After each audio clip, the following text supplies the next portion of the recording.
Hello everyone, I am Bhavna and you are watching Bhavana education diary. तो title जो है आपके थंबनेल में दिख रहा है DU LLB कट ऑफ 2020, इसके बाद क्वेश्चन मार्क लगाया है।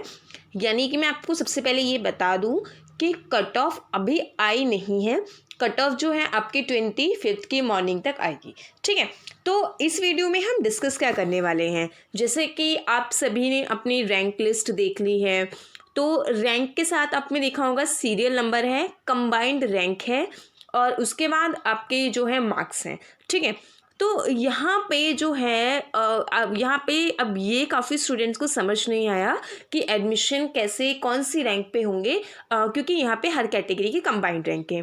तो यहाँ पे अब हम यही बात करने वाले हैं कि कट ऑफ किस बेसिस पे आएगी, किस तरह से जो है स्टूडेंट्स की कैटेगरी वाइज कट ऑफ निकाली जाएगी। ठीक है, और यहाँ पे आपका रैंक मैटर करेगा या आपका सीरियल नंबर मैटर करेगा, या आपके मार्क्स मैटर करेंगे। तो सबसे पहले तो हम इस बात को देखते हैं कि कट ऑफ्स कैसे आती है।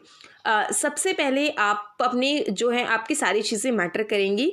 क्यों मैटर करेंगी, सबसे पहले मैं आपको बता दूं कि जनरल कैटेगरी की सीट अभी शायद नहीं बढ़ी, किसी भी कैटेगरी की सीट नहीं बढ़ी है, क्योंकि LLB की जो फैकल्टी ऑफ लॉ है, यहाँ पे जब BCI चाहेगा तभी यहाँ पे सीट्स बढ़ सकती हैं।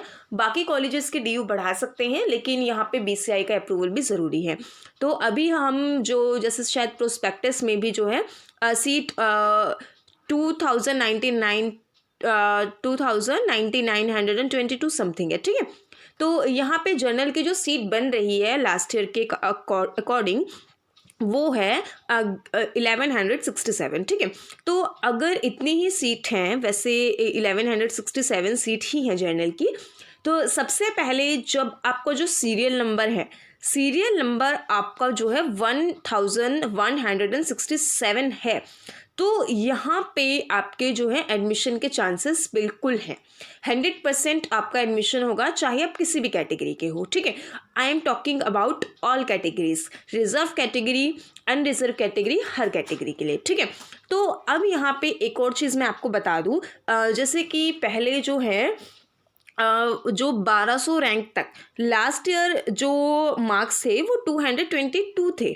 ठीक है, लेकिन इस साल अगर हम 1200 रैंक तक देखते हैं तो मार्क्स जो आए हैं 1200 जो सीरियल नंबर 1200 सीरियल नंबर पे वो मार्क्स हैं यहाँ पे 227। ठीक है, तो 227 नंबर इस साल जिस सीरियल नंबर पे थे, लास्ट ईयर वो 222 थे, यानी कि 5 नंबर का फ़र्क है।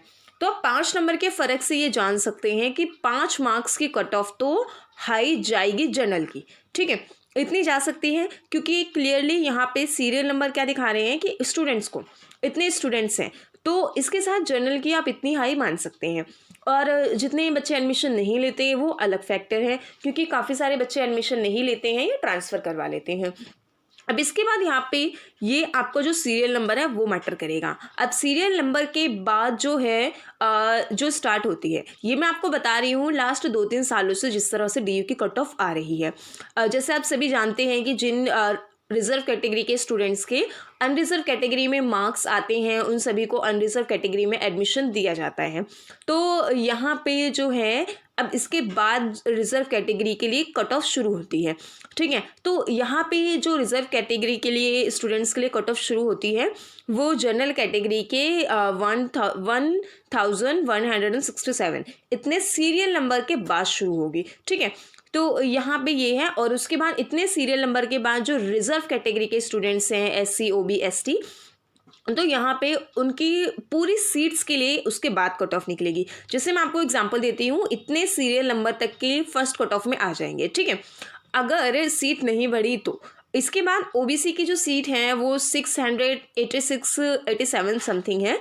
तो इतनी सीट के लिए OBC के जो बच्चे हैं वो सीरियल नंबर 1167 के बाद इतने OBC बच्चे जो हैं उनका यहाँ पे नाम आएगा, उनका फर्स्ट लिस्ट में नाम आएगा। ठीक है, तो आपको अपना कंफर्म करने के लिए इस तरह से देखना होगा कि आपका आएगा या नहीं आएगा। ठीक है, तो मार्क्स जो हैं अब आपको नहीं देखने हैं, मार्क्स मार्क्स के अलावा यहाँ पे अब आपको ये देखना है कि आप जो है कितने सीरियल नंबर पे आप आ रहे हो, ठीक है। मार्क्स और जो आपकी रैंक है वो इतना प्रिवेल नहीं करेगी, आपको सीरियल नंबर देखना होगा।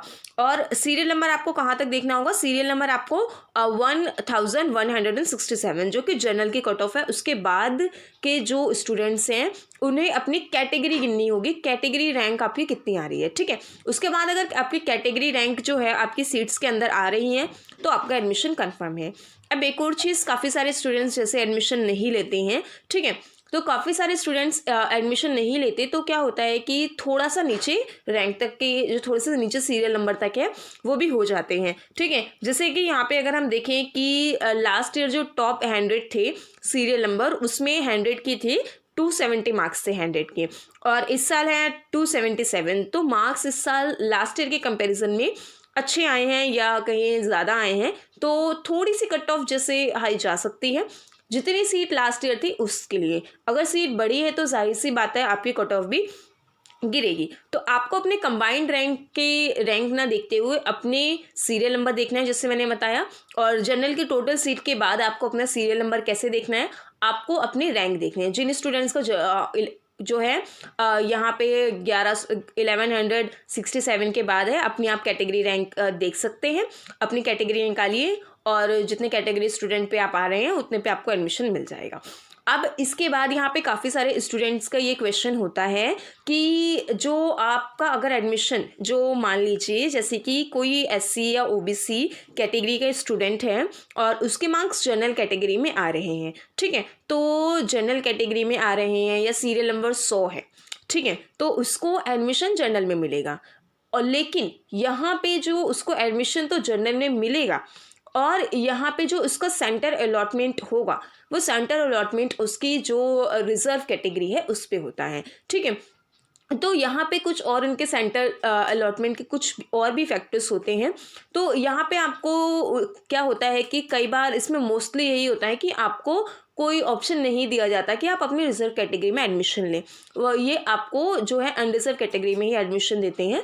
तो जैसे कि ऑफलाइन में तो ऐसा होता था कि अगर आप अपने रिजर्व कैटेगरी में ही एडमिशन लेना चाहते हैं, अगर आप ओबीसी हैं तो आप ओबीसी में ही एडमिशन लेना चाहते हैं, तो यहाँ पे आप एप्लीकेशन लिख के दे सकते हैं, तो वो कंसीडर करके करते हैं जो भी है।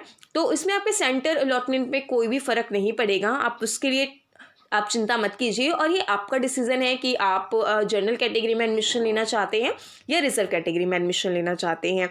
तो इसके साथ यहाँ पे एक और इम्पॉर्टेंट बात ये है कि जो CLC की कट ऑफ है, LC1 की कट ऑफ है, LC2 की कट ऑफ है, यहाँ पे जो सेंटर अलॉटमेंट होते हैं सबसे जो हाई कट ऑफ है, हाई कट ऑफ CLC की जाती है। जैसे कि CLC में जनरल की अगर हम अप्रॉक्स देखें तो 250 around, I am not saying exact, but जो अराउंड है वो जनरल कैटेगरी की जो है वो 250 मार्क्स तक के आसपास जिन स्टूडेंट्स के मार्क्स होते हैं या 245 प्लस जिनके हैं तो उनको CLC मिलने के चांसेस होते हैं। क्योंकि अभी हमें ये नहीं पता होता कितने स्टूडेंट्स एडमिशन लेंगे कितने नहीं लेंगे।